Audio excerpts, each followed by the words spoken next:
Yes, hello again. I'm Sandy Bigtree. Hello, Phil Arnold. My husband's watching, so he couldn't be here too. Okay, we'll move on to artifacts of the founding.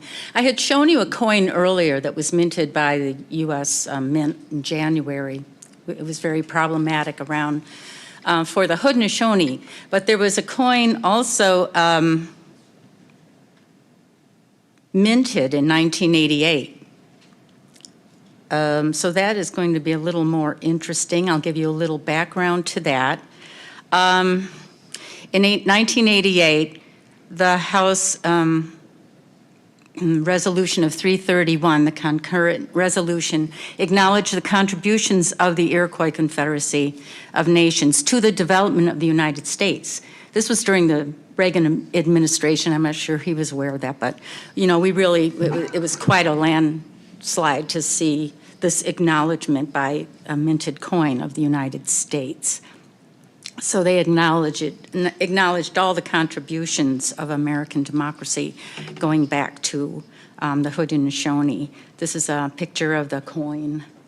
Note the arrows. I will be talking a little bit about these arrows, but that comes from our peacemaker who came to our lands to establish peace maybe 2,000 or so years ago. And that's very much a part of that narrative, the binding of these arrows. And they were incorporated into the presidential seal in the clutch of the eagle.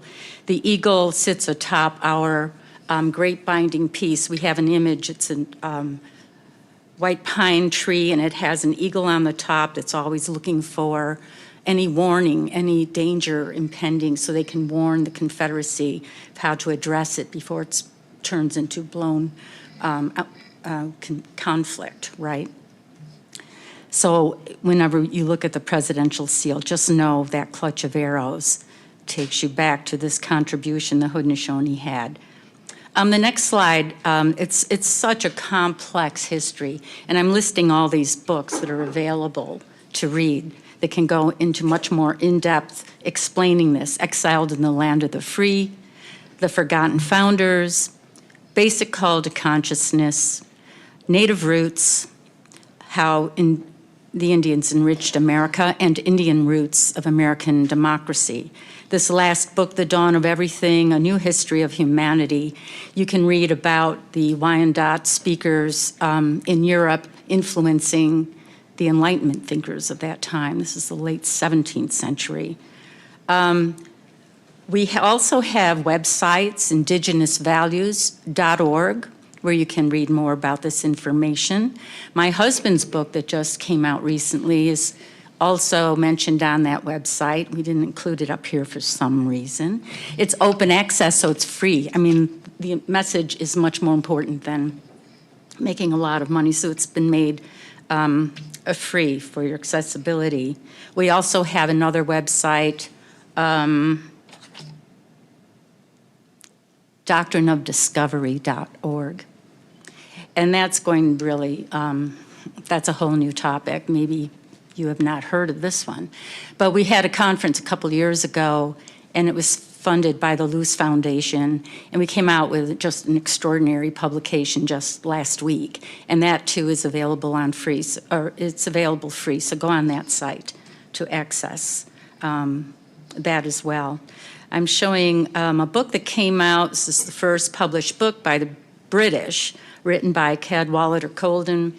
He goes through explaining how elegant speakers the Haudenosaunee were. This is oral tradition. He said they could move any audience, the brevity of language that was used. They were so powerful and just amazing. This little quote's by Lawrence Hoffman. We go on to Benjamin Franklin. He was very moved with the Haudenosaunee, in constant conversation, as was Franklin.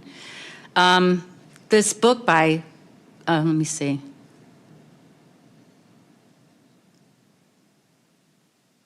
Okay, so Franklin wrote this book about the Haudenosaunee and published in his pamphlets a lot of information on the Haudenosaunee. It'd be a very strange thing if 6 nations of ignorant savages, pardon that reference, should be capable of forming a scheme for such a union.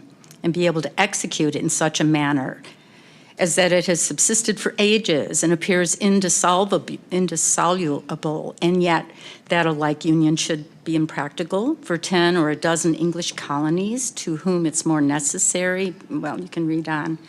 At the time, our Loyani, one in particular, Akwesasne, traveled to Independence Hall and convened with all these founding fathers.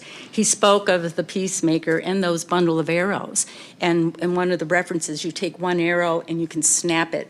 But if you take the 5 arrows of our Confederacy and you bind them with the sinew of a deer, it's protected, it's held in solidarity, and you cannot, break this unit. And that's where they got the reference to those clutch of arrows in the eagle's claw. As I said, this was, that pretty much goes through where Akwesasne was encouraging this union would fortify the Federation of the United States. They took that directly from the Haudenosaunee. So we have this solidarity of peacemaking. The Haudenosaunee, the word translates to people building a longhouse in English, of course. And what that means is that the longhouse, the ceiling of the longhouse is the sky, the floor of the longhouse is the earth, the door to the east welcomes the rising sun, and the door to the west welcomes the setting sun.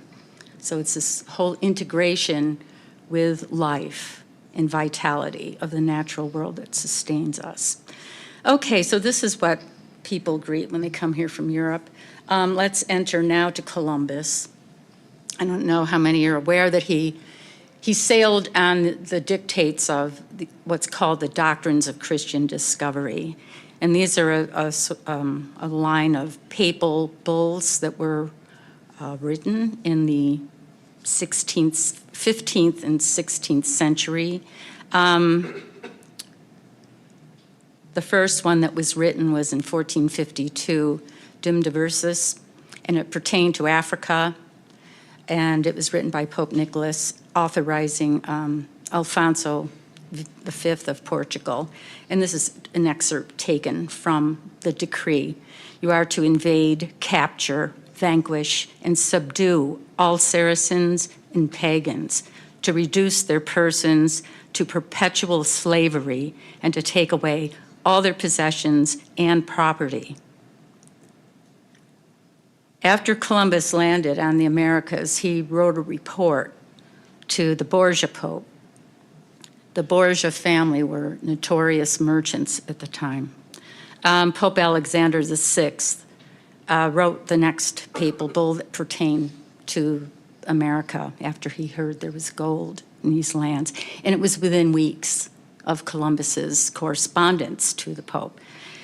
So this Borgia Pope calls for barbarous nations to be subjugated and brought to the Catholic faith and Christian religion for the propagation of the Christian empire.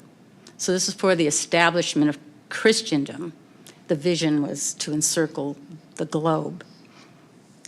That seems like, pretty ancient documents. What does that have to do with today? Well, England wasn't going to sit back and let the Pope reap all the profits from what was going to be coming out of America. So through the Cabot Charter of 1496, King Henry VII of England granted North America to the Cabot family. And they used more of this language, quote, seek out, discover, and find whatsoever isles, countries, and regions of the heathens and infidels that before this time have been unknown to all Christian people. That's what Columbus returned with. By 1823, this language was encoded into U.S. property law in the Supreme Court case of Johnson v. McIntosh of 1823. Court Chief Justice John Marshall appropriates this same language, and that's what we're operating under, is this mentality of conquest. Christian conquest. The U.S. federal law uses the same dehumanizing language where Christian people have rights to land inhabited by Native people. And through the Cabot Charter, it morphed into the Protestant Reformation. The Cabot Charter was pretty much the eve of the Protestant Reformation, so that all then applied to Protestants as well. We think, well, okay, maybe we've moved on from this. But in 2005, there was one of our Haudenosaunee nations, the Oneida Nation, filed a land claim against Sherrill of New York, and they lost.